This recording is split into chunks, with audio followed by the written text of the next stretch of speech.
Good evening and welcome to tonight's edition of Tisky Sour. I'm Michael Walker, joining you from East London. And from the south coast of England, I'm joined by Novara Media co-founder and contributing editor, Aaron Bastani.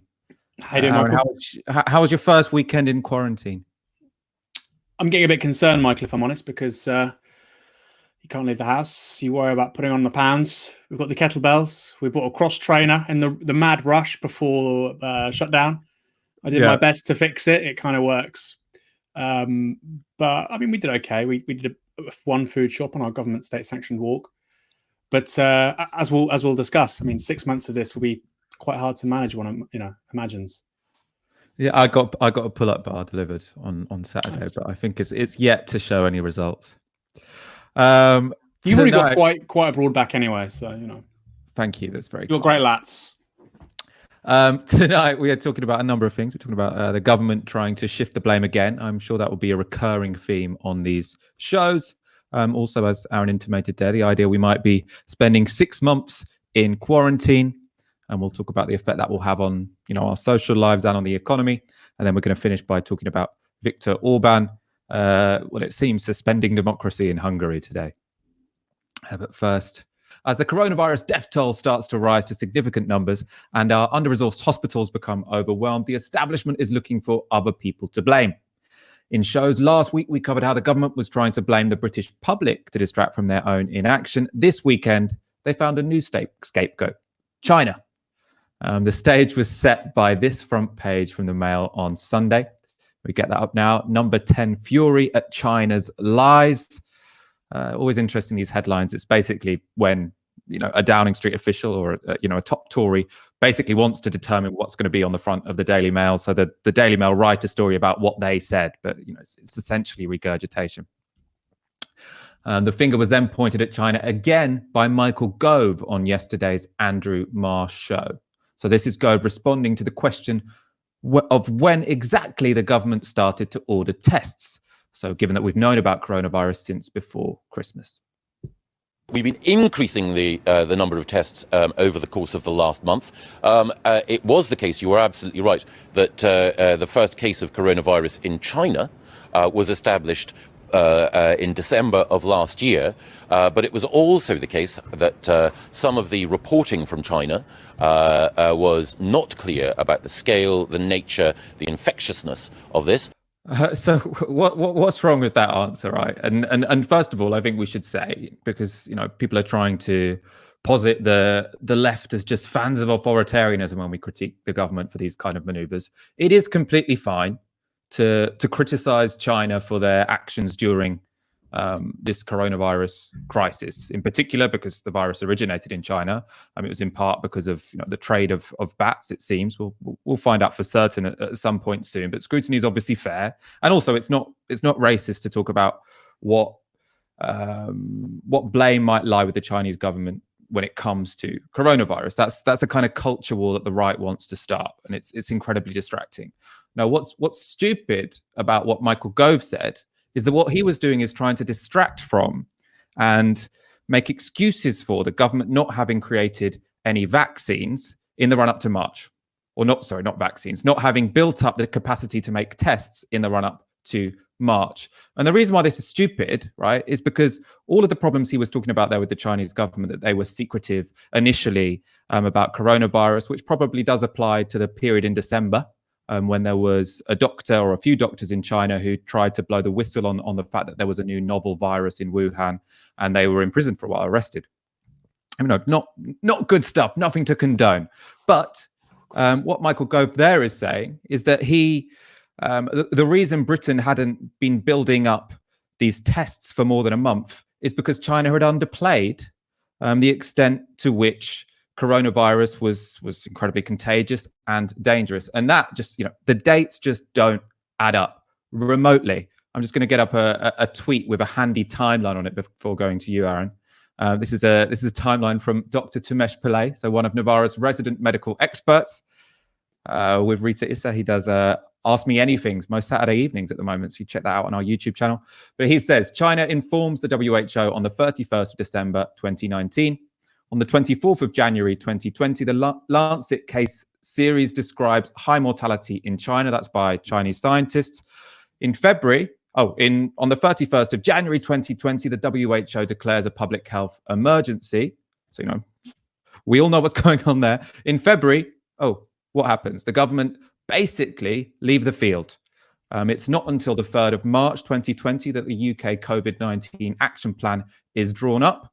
And then 3.5 weeks later, Gove blames China for not warning the UK. It's ridiculous, fundamentally. Aaron.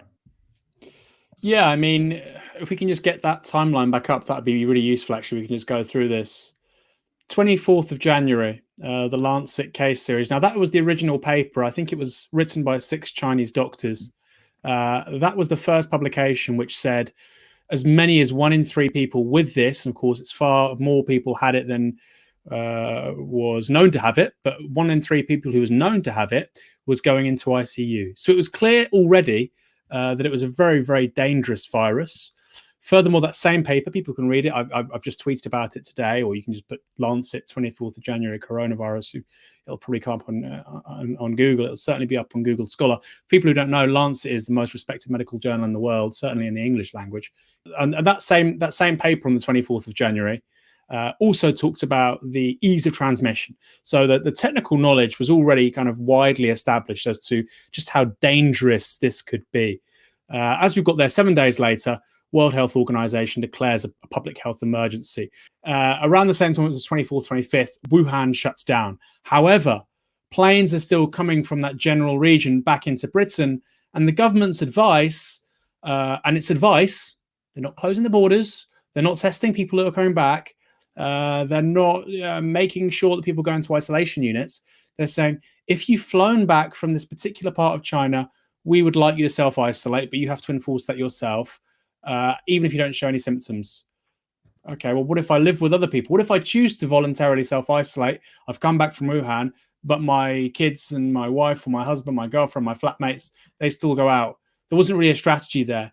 And so there was really nothing going on here, like you say, for the whole of February. And then as recently as I think March the 12th, actually testing was withdrawn for people exhibiting very weak symptoms, which was contrary to World Health Organization advice. And actually multiple times during February, basically from the end of January all the way through to early March, 6-7 times, you had assertions from Public Health England, from the Department of Health, from various bodies, I believe from the Chief Medical Officer, how there was a, quote, low risk to individuals from coronavirus. Matt Hancock said that. Public Health England said that. And it was seen as such a minimal issue that actually it was more of a foreign policy thing.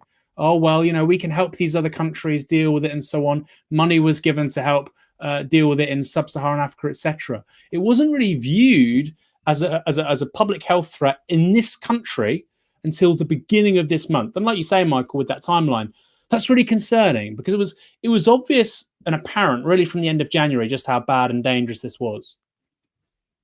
I mean, it was taken seriously by some journalists and some newspapers, but specifically the government, I think, who were trying to downplay the seriousness of coronavirus. And I think there is this is happening over and over again in these past weeks, whereby the government are rewriting history to try and justify what they're doing right now. So it happened with herd immunity. All the journalists were arguing that herd immunity was a good idea. That was what the government were pushing. And now they're trying to pretend that was never the policy. What Michael Gove there is doing on Andrew Marr is he's trying to say, we were taken by surprise in March. How are we to know to prepare during February to increase the number of testing that we could do to increase that capacity, like many other countries in Europe were doing, Germany most notably. And in case you feel like you're going mad, you're like, I'm sure that in January people were really talking about coronavirus and the government should have taken note. Let's go to some headlines. This is the Daily Mail. These are all from January the 24th. Is the killer virus here? Why were they taken by surprise at the beginning of March? The Times, growing fears over virus as tests begin in Britain. Same day, 24th of January. And then we've got the Chinese cities on lockdown as coronavirus sparks global alarm, also on the 24th of January. So this was a massive story. It wasn't something that China was keeping secret, yet Britain didn't prepare didn't have an action plan in place until March. And I mean, that does seem fairly unforgivable. And I mean, I just think that's embarrassing from Michael Gove. I mean, also you've got, I think we've got, let me get this up. I've got the data around this. I think on the 27th of January, I don't want to say something incorrect. Here we go. On the 24th of January, Chief Medical Officer Chris Whitty, quote, "We all agree that the risk to the UK public remains low." So that's the same day as that front page. But there may well be cases in the UK at some stage. This is 2 months ago. This is not 2 years ago. 3 days later, on January 27th, Health Secretary Matt Hancock told Parliament there were no confirmed coronavirus cases in the UK and that the risk to the UK population was, quote, low. So there's a real dissonance there between established science, the potential threat, and what was being relayed, not just by elected politicians like Matt Hancock, but also government scientists, etc. Again, this is not about questioning the science. People might watch you and I go, look, oh God, they think they know more about epidemiology than the government's chief scientist. The point is, what they were saying was incongruent with what the World Health Organization was saying, with the actions of the Chinese state. And like you say, actually, certain journalistic accounts, in the front page of the Daily Mail, there was incongruence there. And for good reason. They were wrong. They made a bad call on this, and they didn't realize that until about a month later, potentially a month too late. Yeah. I mean, up to the 10th of March in this country, the government maintained there was no reason to postpone sporting events. You know, they thought that was fine. So the idea that the reason we don't have enough tests in this country is because China didn't give us enough warning is just a nonsense. I mean, in fact, we've got some notes here. On the 24th of February, China and the WHO held a joint press conference and told the world that at the peak of the outbreak in Wuhan, medical staff were lacking personal protective equipment. And, you know, they needed more ventilators at that point. So all the concerns we're having now were announced by China and the WHO back in February. Bruce Aylward, so he's a senior WHO advisor at that point, said complacency is the single biggest risk. Thinking you've beaten the virus is the single biggest risk. So the idea that Britain were caught by surprise, Britain spent weeks saying we're smarter than everyone else. Yeah. Whilst everyone else is saying we have to test and contain this virus, we're going to adopt our, quirky, know-it-all herd immunity strategy, which later on they realized was bullshit. And then they tried to blame everyone else for misleading them. So it's a complete rewrite of history. A few points. As we've already said, the original paper out with the Lancet, published by 6 Chinese doctors. There are people saying, oh, the Chinese people who interfered in this and exposed the real science, they've been disappeared. No, the Lancet Medical Journal has an article from the 24th of January where 6 Chinese doctors specify ease of transmission, how dangerous this is. And actually, I believe that's the first paper where they talk about this potentially coming from bats. And because they're looking at the virology of the thing, and they think this is how it was originally transmitted into the human food chain. But actually transmission between humans, and this wasn't really established until January, between humans was actually really straightforward and actually, shockingly straightforward, and had a bunch of variables like asymptomality amongst a high number of people, incubation for long periods of time, etc., which made it very, very, very difficult to contain. But that was all generally known by January, and the science was established, like I've said, by Chinese scientists. Now, there's several points to take here. The first is, of course, we weren't leaving the European Union until the 31st of January.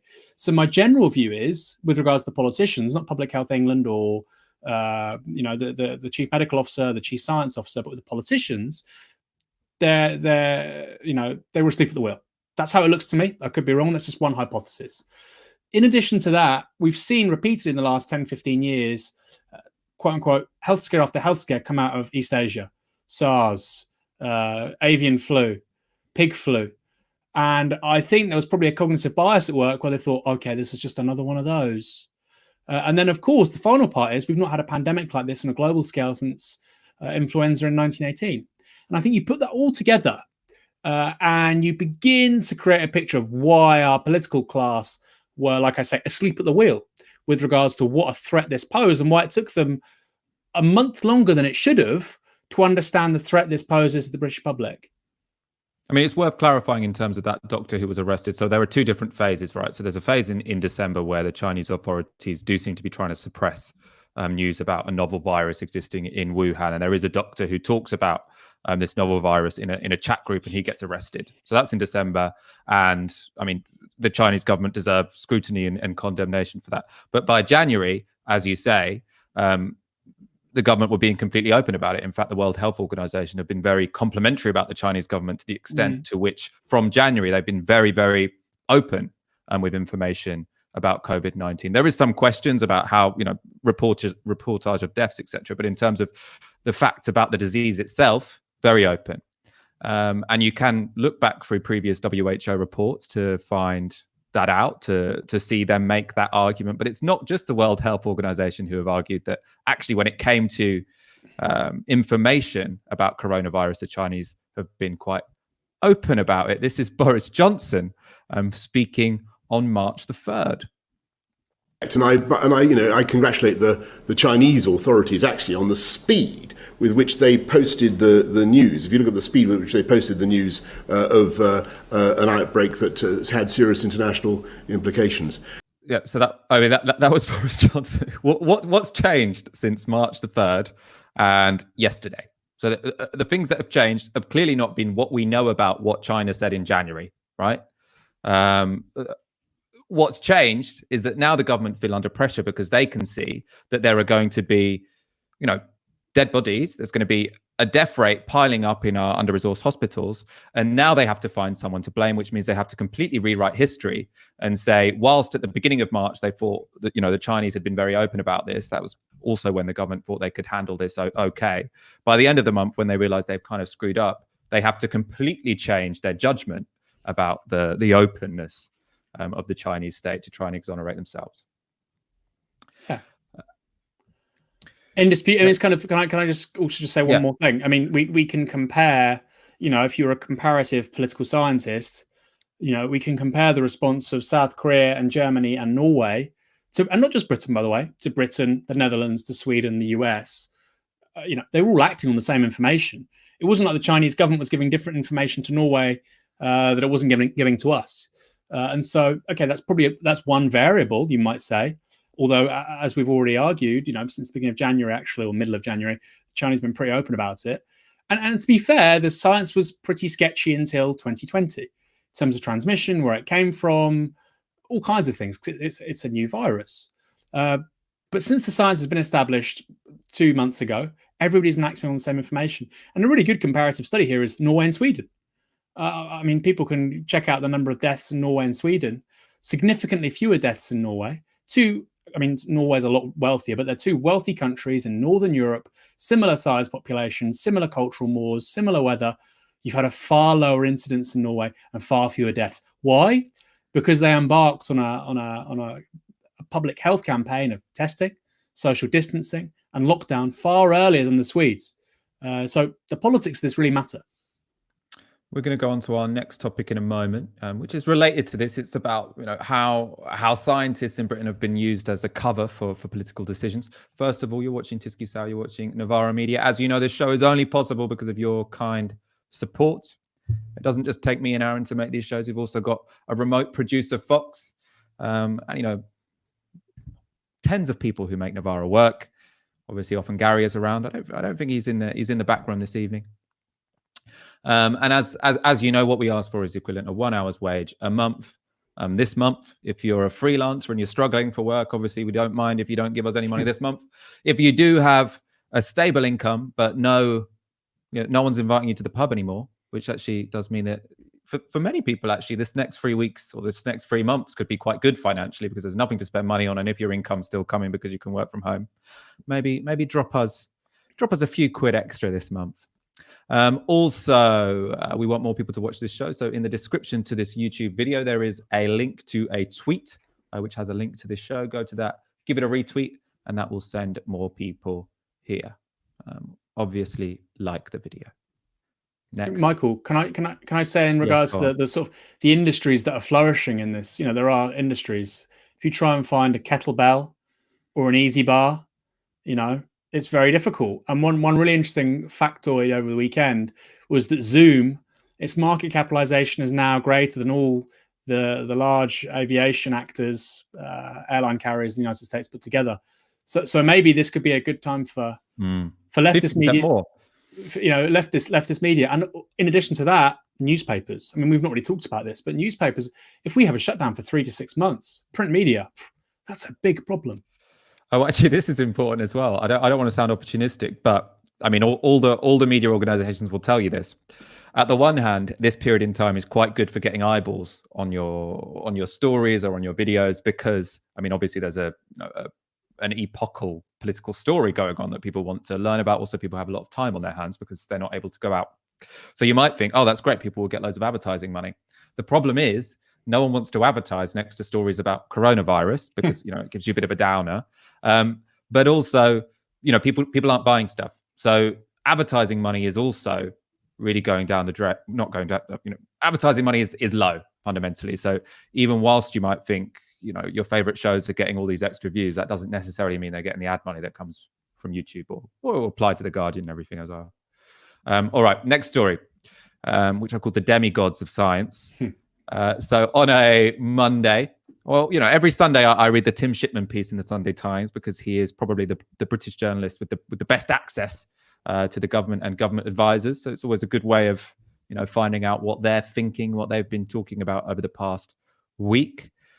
This Sunday was no exception. I'm just going to get up a couple of quotes from him to frame this discussion.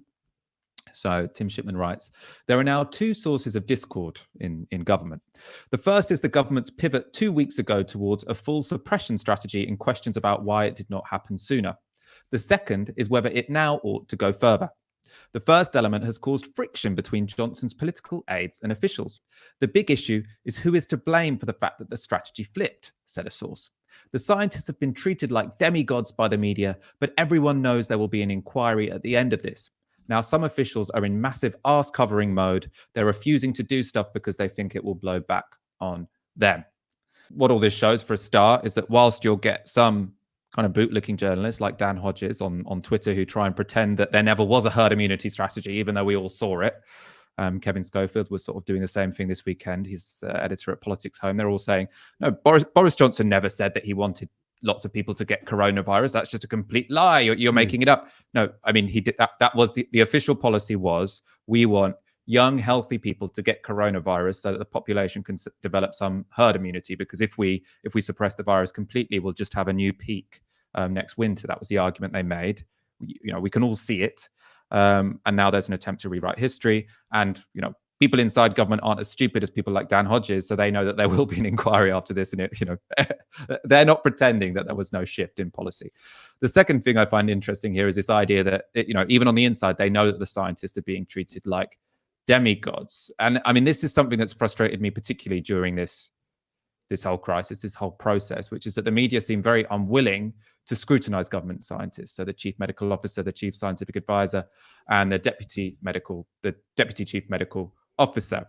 And the other thing that's frustrated me or worried me is that the scientists actually seem quite willing to cover for the government. So you'll often see at the daily press conferences where you have a politician in the middle and then two scientific advisors on either side, is that when there's a particularly difficult question, the politician will pass it over to the scientist. And there was an example of this, a really good example of this, last Thursday, and which went a bit viral over the weekend. And this is the Deputy Chief Medical Officer, so Jenny Harris. She's answering a question about why Britain isn't following the WHO's advice to test. About the WHO comment. So I think the comment you were picking up was Dr. Tedros saying test. But in fact, we need to realise that the clue for WHO is in its title. It's a World Health Organization, and it is addressing all countries across the world with entirely different health infrastructures, and particularly public health infrastructures. We have an extremely well-developed public health system in this country. I mean, that's a really weird answer. So the answer she's giving, and it's supposed to be not the answer of a politician, but the answer of a medical officer, so a science-based answer, is that the reason Britain didn't need to follow the advice of the WHO and do lots of testing is because we're a developed country. And so the implication of that is that whilst if you're a developing country, you need to contain coronavirus, as a developed country, you don't, because hospitals have so much capacity that if a bunch of people get sick, we've got enough ventilators to treat them. So it would be the argument that a country like Britain can go for the herd immunity strategy because we can absorb and treat the people who get, who suffer badly from coronavirus. The problem is that's clearly not true. So if it's completely, it doesn't align with what other government ministers have been saying, what we've been hearing for the last 2 weeks, which is that the government is desperately trying to increase testing. There's one in four doctors, at the moment, is off sick or is isolating in their homes because a member of their family has the symptoms of coronavirus, and that's unconfirmed. And the reason, they can't get tested and go back to work is because there aren't enough tests. And the government are being clear about it. There are other government ministers admitting that. So this idea that the reason we're not testing is just because we're developed enough, we don't need to, is nonsense. I mean, also, there are other countries who are very much developed countries who are doing a lot of tests. So Germany, that we speak about a lot on this show, they've been testing 500,000 people a week. So Gove and Hancock boasted on the weekend that we'd reached 10,000 a day. It turned out they were lying. So the next day, health minister had to go on the radio and say, actually, it was 7,000, but we have now the capacity for 10,000. I mean, one thing that confuses me about that is if we have the capacity for 10,000, why aren't we doing it? But in any case, the broader question here, the broader point here, right, is that the answer to why Britain isn't doing enough testing is a political one. It's because we didn't invest enough in the resources that one needs to ramp up viral testing very, very quickly. And you can make arguments, but you can say, oh, look, there's a cost benefit analysis here. We as a country decided not to invest in viral tests because we wanted to spend it on something else. We wanted to spend it on Brexit, for example. But for her to pretend that political question is a scientific one, I think is essentially very dishonest, actually. And I think it's bad for democracy. It's bad for accountability, because the fact that she's a medical officer, not a politician, means that she's not questioned in the same way that Boris Johnson would be if he said something like that. Well, let's adopt her language here. Public health policy. The clue is in the name. It's political. And so it's not, like we've talked about before, it's not the realm of pure abstract science. These aren't natural laws of science, gravity, or the speed of light, etc. These are about applications of different principles in different contexts. Let's look at some of the countries worst affected. Spain, Italy. These are GDP per capita. These are very wealthy countries. Lombardy is the wealthiest part of Italy, and yet it's suffered more than, so far, more than anywhere else in the world. Britain's public health infrastructure is very efficient and effective in terms of bang for buck, but actually Germany spends, I think, about $1,700 per head on healthcare, more than we do, both private and public. The fact we get such good health outcomes actually shows how efficient the NHS is. But the idea we have this kind of Rolls Royce compared to everybody else when it comes to public health infrastructure is categorically not true. So the fact that question wasn't probed further is odd. Why are we so uniquely prepared to not test anybody? Why are we so uniquely better prepared to not test people? And what makes Britain so different to Lombardy? On a GDP per capita basis, on a healthcare basis, Italy has more doctors per head than Britain does, has more ICU capacity, emergency healthcare capacity, more hospital beds than we do.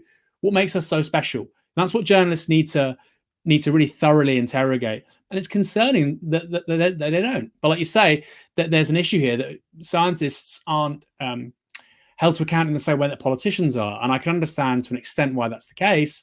But ultimately, they're still covering for political decisions. So that needs to change and quickly. And then finally, what are the incentives for a senior government scientist to disagree with government policy openly? What are the incentives? I can see all the disincentives: stigma, losing your job, being discredited, the right-wing media coming after you. It's the exact same disincentives for a senior judge to speak out, for instance, about, or a former judge or whoever, about the politics of a new law or the application of law, etc. I don't see the incentives for government scientists to speak out against the government. Take a very brave person.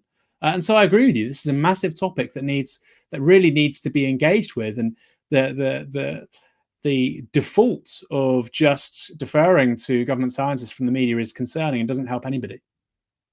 Yeah, I mean, I really recommend watching those 5 p.m. briefings and thinking every time you see one of the scientific advisors answering a question, thinking, is that actually objective? And it can take ridiculous forms as well. I remember they often do it, actually, all of them. Whitty, who's the chief medical officer, and Valance, who's the chief scientific advisor, they sort of say you shouldn't compare countries. You can't really compare countries because there's too many different factors. I think it was Whitty who a couple of weeks ago said you can't compare death rates because it kind of depends on how much testing you've done. And the journalist at the Financial Times who's been collating all this information was like, that's just nonsense. You don't need the number of people tested to work out how many people are dying. And it does just seem like they are really trying to help the government by sort of blurring reality when it comes to how one might be able to assess the government's sort of actions when it comes to tackling coronavirus, and comparing rates of death, or not, I suppose not death rates, because that does depend on how many people have been tested, but the number of people dead. That's the most obvious way where you can compare country to country, and they don't seem keen for us to do that. Let's go to our next story, which is about how long we're going to be in lockdown. And I suppose depending on the form of what form that lockdown takes, how long we'll be doing these shows remotely, how long Tisky will be quarantined. This was a big story yesterday because, again, Jenny Harris, so the Deputy Chief Medical Officer, was asked a question in her daily the government's daily press conference about the time frame for the lockdown which we're currently in.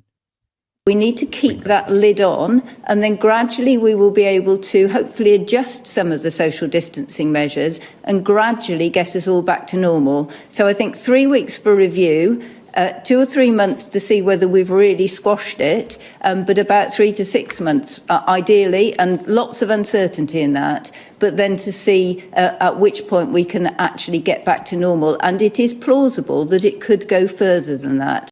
I think actually in relation to the last point, that is what the medical officers should be doing. They should be explaining government policy and what it means, because they should be communicating the public health advice. What they shouldn't be doing is justifying past government policy, because that's essentially political. So I suppose just to go back to what I was saying before, I don't think we shouldn't be hearing from the chief scientists. I think we just need a much stronger demarcation between what is a political point and what is just public health advice. In any case, so the big takeaway there, Aaron, is that we might be in lockdown for 6 months. I mean, we're going to talk about the social effects in a moment, sort of like how that could change our social relations and politics.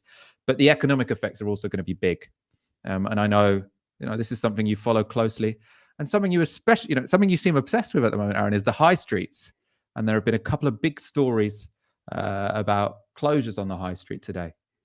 Yeah, so I think we've got we can get this up. Maybe I think it was from the BBC or the FT today. Bright House and Carluccio's have gone into administration, and so you're looking at, I think, about 4,500 jobs just there. Now that might not sound like a big deal, but this is the leading edge of something which is much bigger.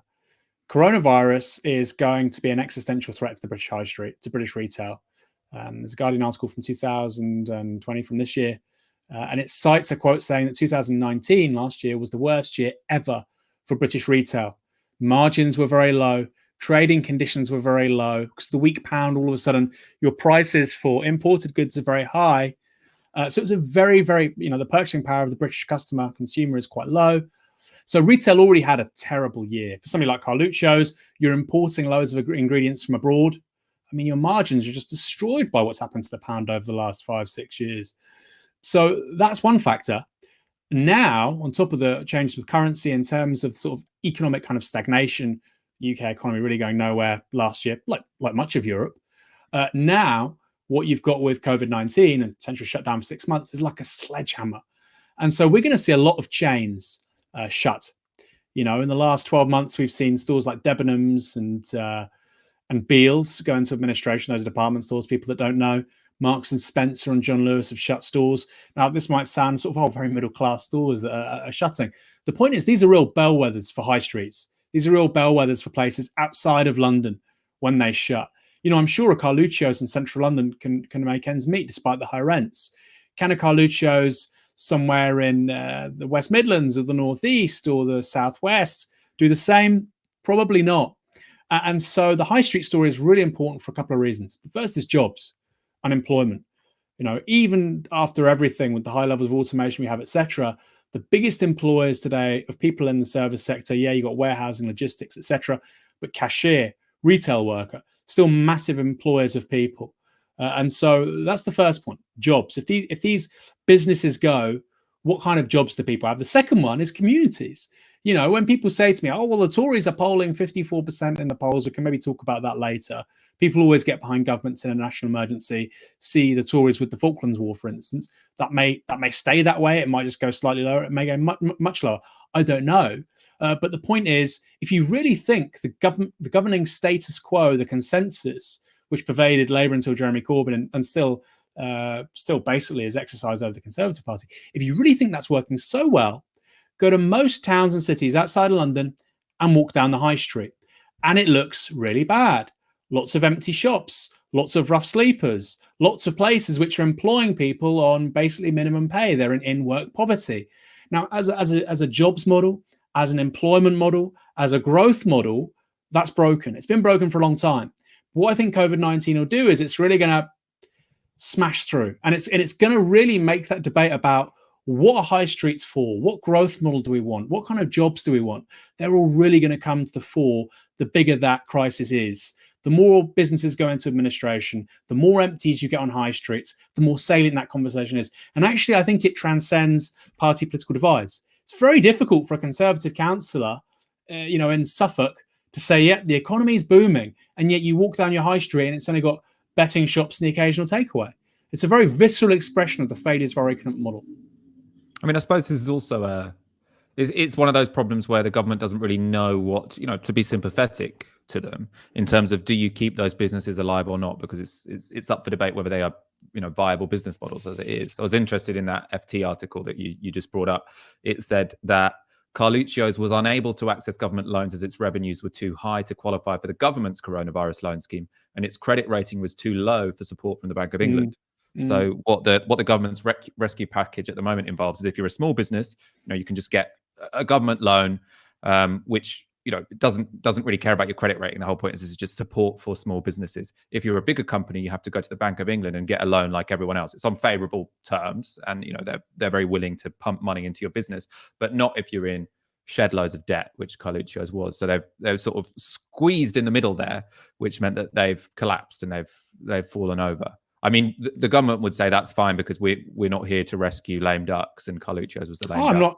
I'm not suggesting that. I'm not suggesting a bailout of every company that has these problems. There's a reason why a lot of these businesses have the problems they do, and of course, it goes back to out of town shopping centres, internet sort of shopping, change of shopping and consumption habits, which will only get worse. I'm not saying this is purely because of Tory policy. What I am saying is it's a public policy problem for whoever wants to govern, and it has public policy consequences: unemployment, community cohesion, etc.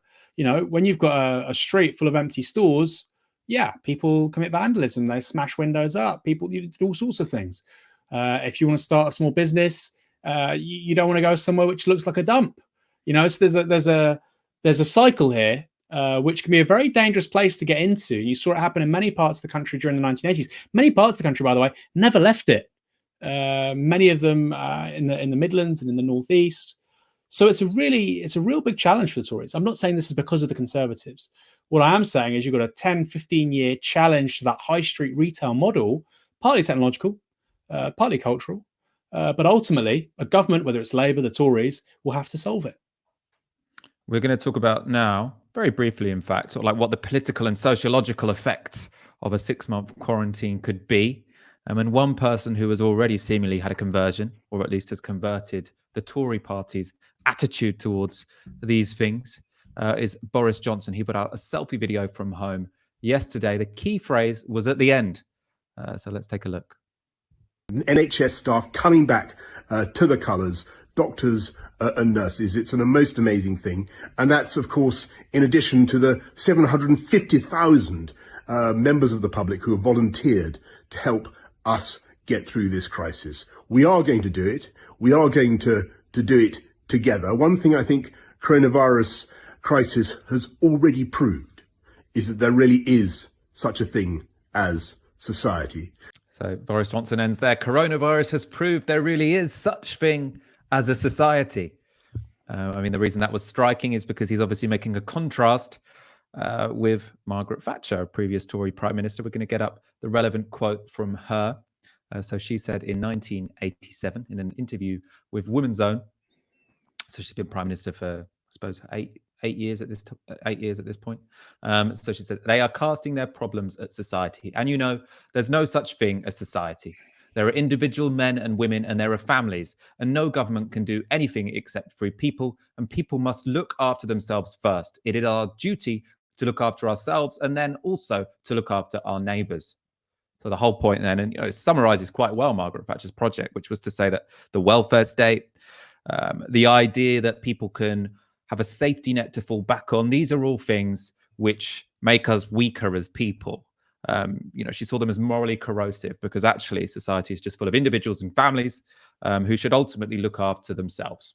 And if you have a state that's sort of big enough that people can rely on people beyond their families and their neighbors, then that is to some degree morally degenerate. I mean, she'd also various people in her faction, some of them would have seen it as economically inefficient to have a welfare state. Some of them would have seen it as a threat to profits, and others would have seen it as morally degrading, because what they wanted was a society where individuals were out for themselves, almost Nietzschean. Aaron, do you think Boris Johnson there is he being opportunistic, or do you think this is a serious disavowal of that particular element of Thatcherism from the current prime minister? The older you get, and the more you read, the more you learn, you realize that these things just are cyclical. Everything happens repeatedly in British politics. I'll give you an example. Harold Macmillan was touted as a centrist unity prime minister during the crisis of the 1970s. Everybody said that it was all about winning the political centre, and that was Heath's big pitch. Of course, Margaret Thatcher went the other way. She was proven right. We see it in debates around all manner of things, and this is precisely one of those. 2010, David Cameron had the big society, and his whole thing was actually, as a Conservative, I believe that yes, society does exist. And people said, "Oh, look, this is a break with the Thatcherite consensus," and so no, I think it's one of those media talking points. And he's clearly trying to play to that. That's what he's trying to do. Oh, let's get a soundbite out of this. Fine, I get it. Very reasonable. And actually, Boris Johnson as a Conservative is probably quite different to Margaret Thatcher. He is less of an ideologue. He probably does believe to a certain extent in the virtues of civil society. Thatcher, when it came to these things, was a fanatic. I don't think Boris Johnson's a fanatic. I think he wants to be powerful. I think he wants to be popular. And I think he wants to govern, right? And so I think that means a range of things. Look at his time as Mayor of London. Thatcher would not have been Mayor of London like that. She would have had a very different agenda. Margaret Thatcher is alleged to have taken in Friedrich Hayek's Constitution of Liberty into a meeting of other Conservative colleagues, slammed the book down on the table and said, "This is what we believe." Hayek's Constitution on Liberty. Boris Johnson doesn't operate like that, and so I think this speaks to a few things. The first is, don't believe all the media stuff about, oh, look, this is a seismic historical moment. We hear this stuff rinse, repeat over and over again. It's phenomenal, really. Secondly, it does speak to the reality of the fact, which is he's a far more ideologically elastic politician than Thatcher. Does that mean he's a singular break with the big policies of Thatcherism, privatization, outsourcing, which came in through a different way in the early 1980s, a focus on low inflation over low unemployment or high wages? No, he's a break with none of that. That's where the serious political conversation begins. Well, I suppose he is. I mean, their crisis measures have been a break with that, right? So I suppose you've got two options when you see someone like Boris Johnson saying there is such a thing as society, whilst they are implementing, the most interventionist government policies we've had for decades. And the reason they isn't because they've suddenly converted to Keynesianism. It's because we're in the middle of a crisis. But I suppose there are two options for you or for us as the left when you're looking at him saying something like that. Is one, to dismiss it and say he's obviously bullshitting. Very legitimate response. The other is to, try and push him on it and try and say, look, the new consensus is that everyone wants to live in a fairly social democratic society. So all of these ambitious policies you've just implemented, you better not roll back on them. Because let's face it, we're not going to have a Labour government for another 5 years. Well, I'm obviously not coming around to say maybe Boris Johnson is a nice guy, but I'm just saying maybe you can lean into that idea that he is trying to present himself as more of a Christian Democrat, to say, oh, okay, well, if you really do think there is such a thing as a society, prove it, and prove it by keeping some of these policies beyond the 6 months where coronavirus is an existential threat. So yeah, a few things. He models himself on Winston Churchill. People might not assume this. They might think Britain, the most centralised command economy Britain ever had, was under Clement Attlee or Harold Wilson. It was under Winston Churchill after 1940-41. We've talked about this a couple of times. That's the first thing. If he reveres Churchill as much as we think he does, this sudden turn won't be a problem. Most certainly not under crisis conditions.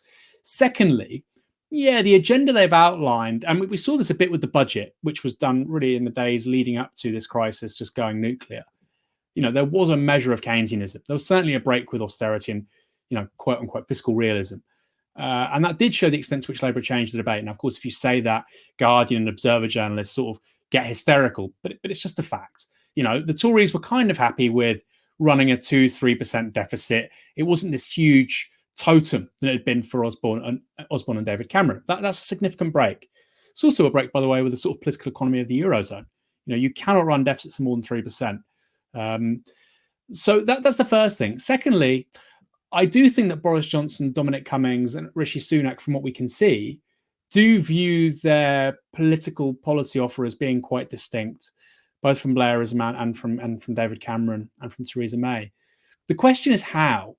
And I think a lot of that hasn't been worked out.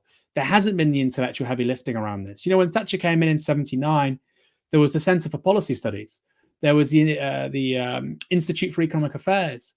There'd been 10, 15 years of real thought put into, okay, how do you run an economy based upon the lines of classical liberalism, right? And by the way, Thatcher in 79 is the first kind of classically liberal prime minister this country has since the 1930s. That same level of, and you get something similar, by the way, with Clement Attlee in 45, with policy development, social movement development, the institutions, the individuals to be able to go into the state and change things to that extent. Has the Conservative Party under Boris Johnson done that? Not really. Not really. You can't say that Dominic Cummings and a couple of people are a good substitute for the kind of institutions and preparation that you saw ahead of Thatcher in 79 or Attlee in 45. So the intention is there. Can they deliver it? I'm not so sure. And in terms of the sort of, we should be happy about what the Tories have done in response to this crisis, absolutely. And we've said it before, the fiscal response, bailing out the economy, has been far more impressive than the public health response. I think the fiscal response has been pretty decent. But there are inklings as to, why won't they just take trains into public ownership? If they wanted to go to that sort of Macmillan Mark II centre ground politics, they could have just, rather than, basically socialise the losses for trains, which is what they'll do for at least 6 months, and they'll return their control. The franchises will be able to take them back into control once they're profitable. They could have just taken them into public ownership.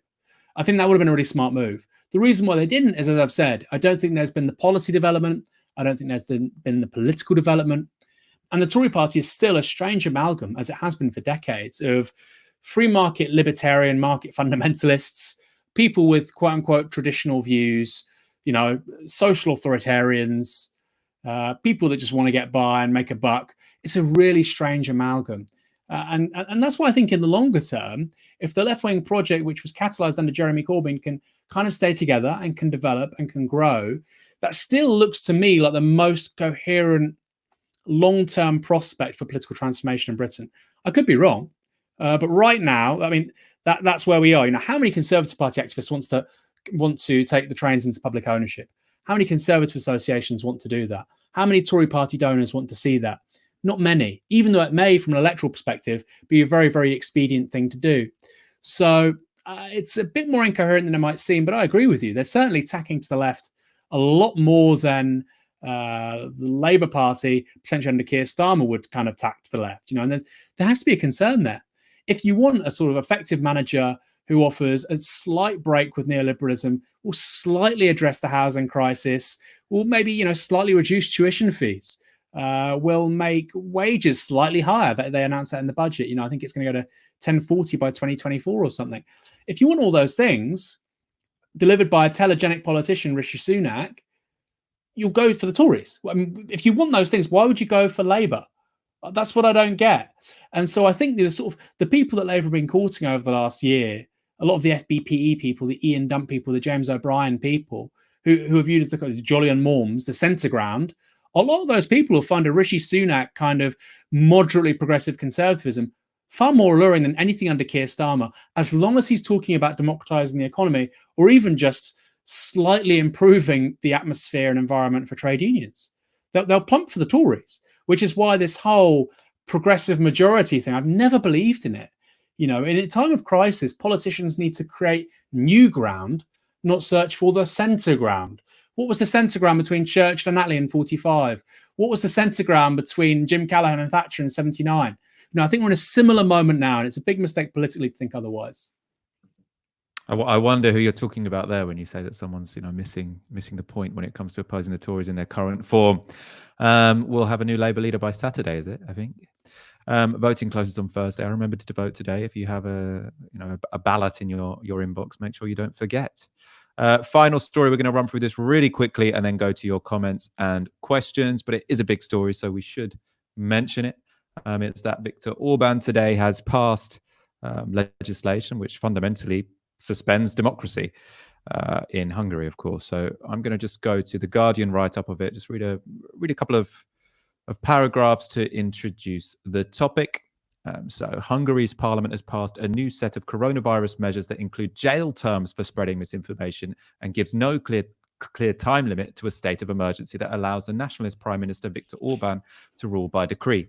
Parliament voted by 137 to 53 to pass the measures on Monday afternoon, with the two-thirds majority enjoyed by Orban's Fidesz party enough to push them through in spite of opposition from other parties which had demanded a time limit or sunset clause on the legislation.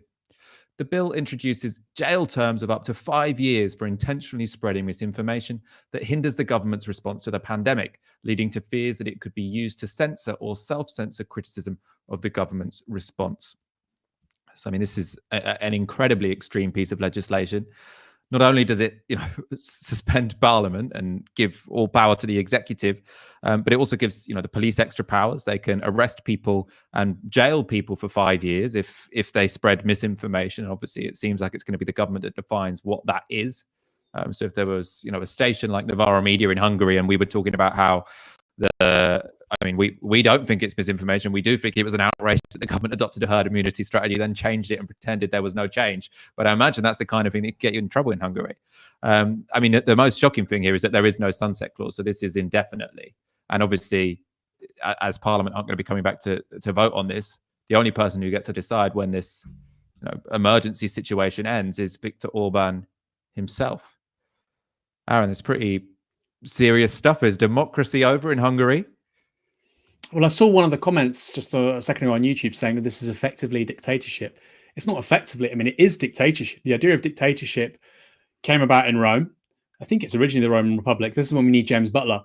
But the idea of dictatorial powers was that in an extreme situation, somebody could appropriate effectively the powers that would normally go to the Senate, etc., and they could all be accumulated in one person, or two people, actually, is how it worked in Rome. I think they had 2 people every year, and they sort of rotated it for 6 months because they obviously didn't want these dictatorial powers to become tyrannical powers. But it is a dictatorship. When you accumulate all the executive power into one person, and like you say, with no sunset clause, that's really, really frightening. And so that is a dictatorship. That's just analytically the correct word to use. I find Orban fascinating, though, because, he was anti-socialist. He was one of the key sort of politicians that came out of the Velvet Revolutions, the demise of the Eastern states and so on. And their politics were only ever defined by an aversion to socialism, state socialism. Communism at that point, right? The Communist Party of... Yeah, actually existing socialism, and which didn't function a lot of those countries. You had a lot of sort of socialists who were against the communist regime in the Eastern Bloc. Well, this is where it gets interesting. So people like, I think Václav, I always get confused in the Czech Republic. You have Václav Klaus and Václav Havel, but a lot of these people went from quite militant communists to being, which is a very common thing in this country too. Nick Cohen, David Aronovich, to being, incredible anti-communists. But yeah, actually existing socialism. Now, I'm not saying their economic model worked before. There would have been some decent aspects, a lot of negative aspects, certainly in regards to civil liberties, lots of negative aspects. But what we're seeing is this kind of wave post-89, this generation of politicians who were basically opposed to socialism. Actually, it turns out they're not that committed to liberalism either. So, it does ask an intriguing question about the politics of anti-socialism and where does it end up. I think it's frightening because, Hungary is not isolated in this respect. Hungary is the most obvious example, but actually the sort of democratic institutions, the democratic life of many countries in Central and Eastern Europe is, I think it's a bit of a crisis in the making. I mean, obviously we're seeing it play out now with Hungary, but Poland, ultranationalism is an incredibly powerful political force there. The antipathy it has not only to Russia but also Germany, a couple of other countries as well. Ultranationalist forces in these places, they're very different to what you see in Western Europe, Southern Europe, or even Northern Europe. And there's been this debate for a few years now. The European Union is effectively three different groups of nation states. You've got the Southern nation states. They probably would leave the Eurozone if they could, because they could run deficits. They could get a bit of growth going. You've got the Northern European states. They tend to run surpluses. They tend to have different cultural mores. The Scandinavians, the Dutch, the Belgians, not the French really, the Germans. And then you've got the Eastern and Central Europeans, who have only really had democratic politics since the early 1990s. So, it's a fascinating question, not just the future of these countries, but also the future of the European Union. We had, maybe we can get this up, this tweet from Matteo Renzi earlier on today, the former Prime Minister of Italy, basically saying that if the European Union don't call this out in Hungary, suspension of democratic politics, then what good is the European Union? What's it for? And it's a really good question. There's, what you hear a lot, and what I saw a lot of Tory commentators say on Twitter today is that, aren't we glad we live in a country where we have a prime minister who's unwilling to sort of implement authoritarian policies to combat coronavirus? I suppose a couple of problems I have with that is that, one, I think this idea that Boris Johnson is a real libertarian and hates, an overbearing state, is a bit of an invention of his own PR machine. I mean, what do we know about Boris Johnson when he was mayor of London, for example? He bought water cannons, which at that point were, not you weren't allowed to use them fundamentally. And the person who said, no, I'm not going to give you permission to use the water cannons, was not a libertarian. It was Theresa May in the Home Office. So on that particular question, Boris Johnson was more authoritarian than May. This idea that he's the reason Britain has been slow to react to coronavirus is because he's such a fan of freedom, I think is a nonsense. I think it has been far more to do, to be honest, which is that he doesn't want to damage or interrupt business. But there also are the connections between the Conservative Party and Orban also are, fairly strong. It's not like this is a completely alien force to our current government. So back in 2018, the Tories were the only governing party in the European Parliament to vote against condemning Hungary for attacks on the free press and judicial independence. Now, you might think, oh, that's pretty bad, but it was realpolitik at the time. They were trying to find any ally they could in Europe to try and help them get a better Brexit deal. I don't think that makes it forgivable to be the only governing party who sides with a regime that was a fairly anti-Semitic regime, as well as being one that attacks the free press and judicial independence and has now made itself a dictatorship. But also, it's not just a question of realpolitik either. There are some real, ideological commonalities here. And the best example is probably Tim Montgomery, who is still, I think it hasn't been announced he's left in any case, the social justice czar for Number 10. So he's employed by Number 10. And whilst he was still in that job, he traveled to Budapest to speak at Fidesz meeting, and he says Budapest and Hungary have been home, I think, for an awful lot of interesting early thinking on the limits of liberalism, and I think we are seeing that in the UK as well. So I hope there will be a special relationship with Hungary amongst other states. That's a government advisor, right? So a government advisor saying let's have a special relationship between Hungary, now a dictatorship, and Britain. So this isn't just some faraway alien country. Thank God we're not Hungary. This is a country who a key advisor in Number 10 wants to be a key ally of Britain because he thinks they've got, lots of interesting things to say about liberalism. I mean, is the limit of liberalism democracy? I mean, because that's what Orban seems to have a problem with. Yeah. These are very serious, thoughtful people. They've thought about the contradictions between popular sovereignty, democracy, and liberalism as a form of ultranationalism and private property relations. Chantal Mouffe talks about this and the democratic paradox. There's a fundamental tension between that fundamentalism around private property relations and the idea that actually the majority of people might want to change those private property relations. It's why the idea of a liberal democracy can often be quite a volatile thing. So no, these are very, very sharp people, and they know precisely what they're doing. And we have to remember that Orban, of course, is part of the Fidesz party. I've probably not said that correctly, but there are people to their right, like Jobbik, who are more right wing, street fascists, sort of have a sort of paramilitary far right aesthetic and so on.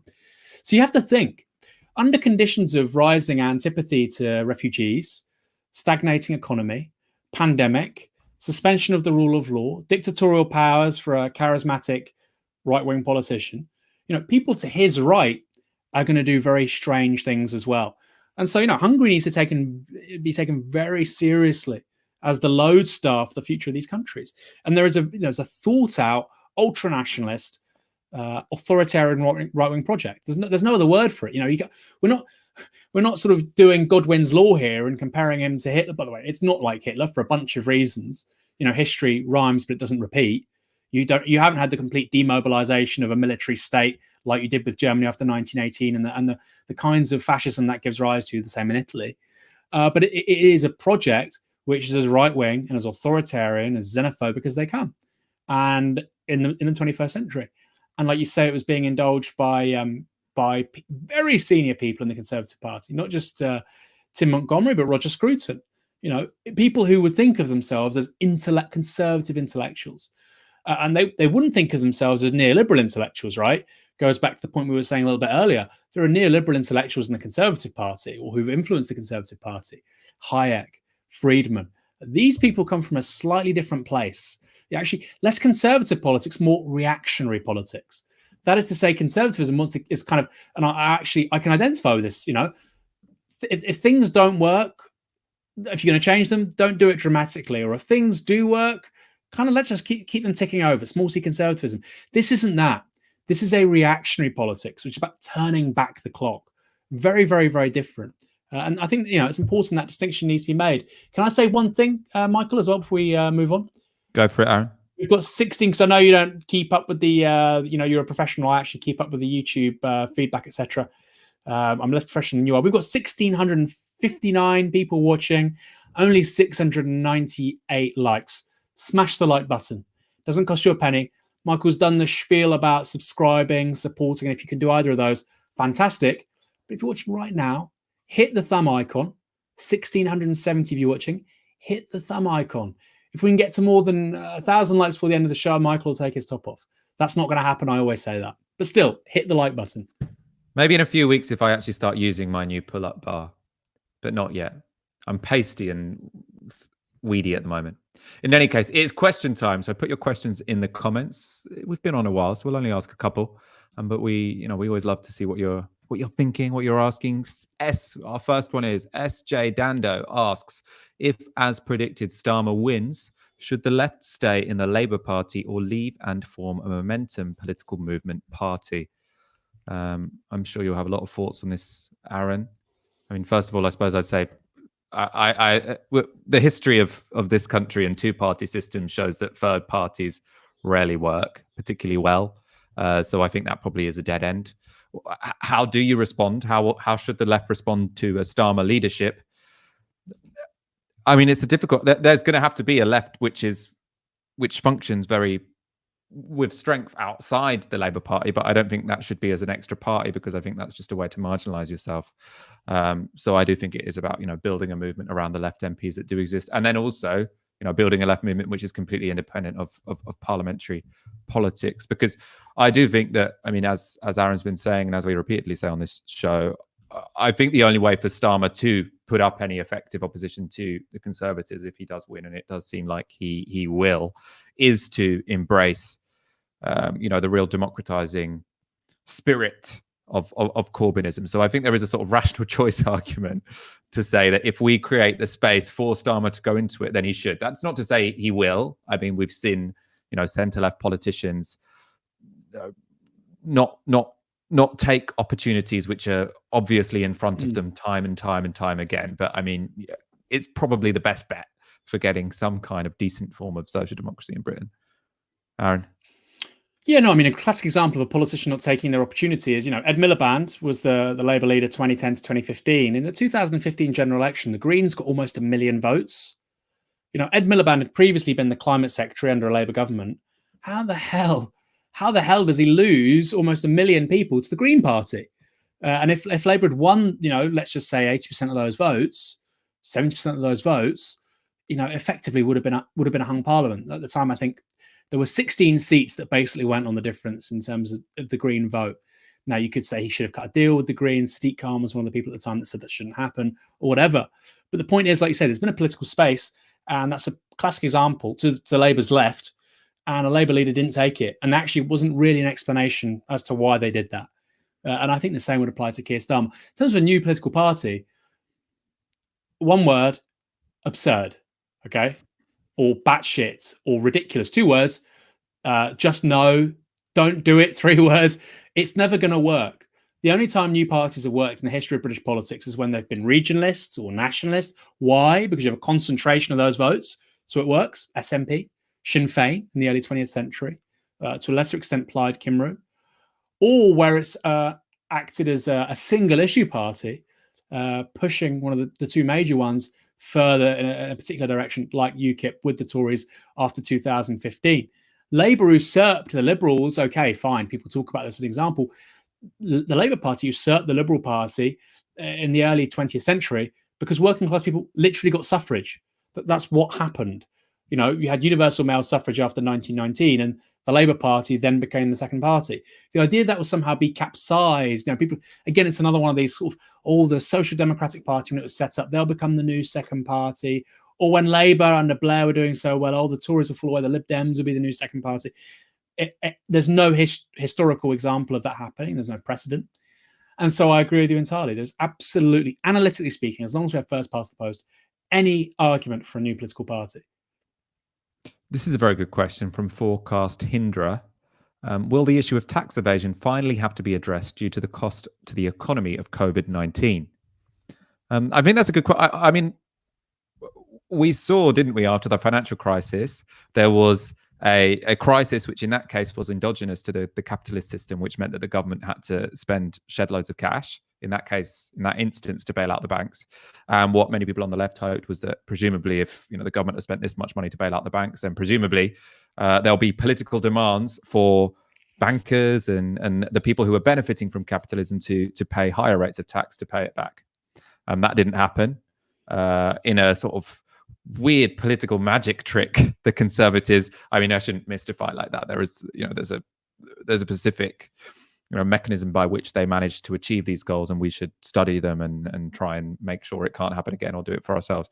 But they managed to turn that crisis to their own advantage and make it seem as if that cash that was outlaid during that crisis would have to be paid back on the backs of the poor. And there's going to have to be a political struggle to make sure that that doesn't happen after this particular crisis, because there will be definitely a political movement to make the poor pay for coronavirus. But I mean, I think there is also a good chance that the argument is one that people will have to pay more tax after this, because I do think it's likely that you're going to have much more of a demand to have a state which is properly invested in. You've already got people like Macron saying, we have to learn after this that we have to invest properly in our healthcare and our social services in normal times so that we're ready for a crisis. And I do think that will become political common sense. So there is a lot of opportunity to argue that taxes need to rise after this particular crisis so that we have a more resilient society. Aaron? Yeah, I mean, one of the weirder points that you heard, I think it was from the chief medical officer, was that he was saying, well, of course we'll have sort of over demand for ICUs. That happens every year, so of course it'll happen during a pandemic. And it's like, that's absolutely insane to have a system which already operates every year, knowing that there'll be it's over demand of existing capacity, rather than just building new capacity to meet that, kind of just accepting it. I think you're right. I think that will go. If you look at some of the jobs right now that have become key sector jobs, there were unskilled jobs a couple of months ago. Now they're key jobs: logistics, refuse collection, cleaners, carers. All of a sudden these guys are making society. I saw a Deliveroo guy cycling around the other day. I thought, this guy's job is really important, right? A couple of months ago he was at the bottom of the pile. And I think there will be a broader political recognition by people. Look at it, transcends party politics. generally, I'm not talking about the sort of Tory donors, I'm talking about the regular people that vote for whatever party, there'll be a broader political recognition that actually a lot of professions are underpaid. And actually, a lot of people we don't need, and it's not just bankers, management consultancies, social media strategists. These are great jobs to have. Novara Media. I think journalism's a public good. I think democracies can't survive without good journalism.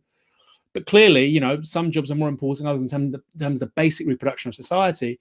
The most important ones often earn the least. Often basically means you're in work poverty. And I think at the very least, if Keir Starmer and Labour don't engage with that in the next couple of years, I think something's gone dramatically wrong. Warehouse workers, care workers, cleaners, refuse collectors, logistics, hugely important people to our economy. We should probably mention that, in these moments of crisis where the future of politics is in play, it's particularly important that there are forces on the left who are organized, who are capable of getting those ideas out there. I think it was Milton Friedman who said, wasn't it, that in a time of crisis, what happens depends on the ideas that are available, the ideas that are around. And the right have been incredibly successful at making sure that whenever a crisis happens, be that in the 70s with stagflation, they were there with all of their institutions, their media organizations, their think tanks, to argue that the response to that should be neoliberalism. It should be an attack on Labour. Again, in 2008, 2009, you had networks of intellectuals who were saying what we need at this point in time is austerity. We need to make sure that when this coronavirus crisis subsides, and we have, again, up for debate what society should look like as we move forward, that there are left-wing organizations with the institutional power, with the ideas, with the reach, to make sure that we can fight that political battle and win it. And to make that happen, we'd like to be part of that. We'd love Novara Media to be out there putting forward the arguments to say that when we rebuild the economy after this coronavirus crisis, it should be one which is based on an equitable distribution of income and wealth, and one which values people who do the jobs that we actually need doing, the cleaners, the people who fill up shelves on shops, care workers, doctors, nurses. And there's going to be a battle on our hands. So please go to novaramedia.com/support to help make that happen. Aaron Bastani, you've been a pleasure. My pleasure, Michael. We will be back. We'll be back tomorrow. I think we're going to be back tomorrow. Maybe a guest. Yeah. Maybe. We'll take a look on our Twitter. And I think at the moment we are going live every weeknight at 8. And in fact, on Saturday, we were also live with an Ask Me Anything, and with Mesh and Rita, two doctors with, who really know their stuff when it comes to coronavirus and the NHS. In any case, docs. The dishy docs. The dishy docs. Maybe that's what we should call them. Good. Thank you for watching. Good night.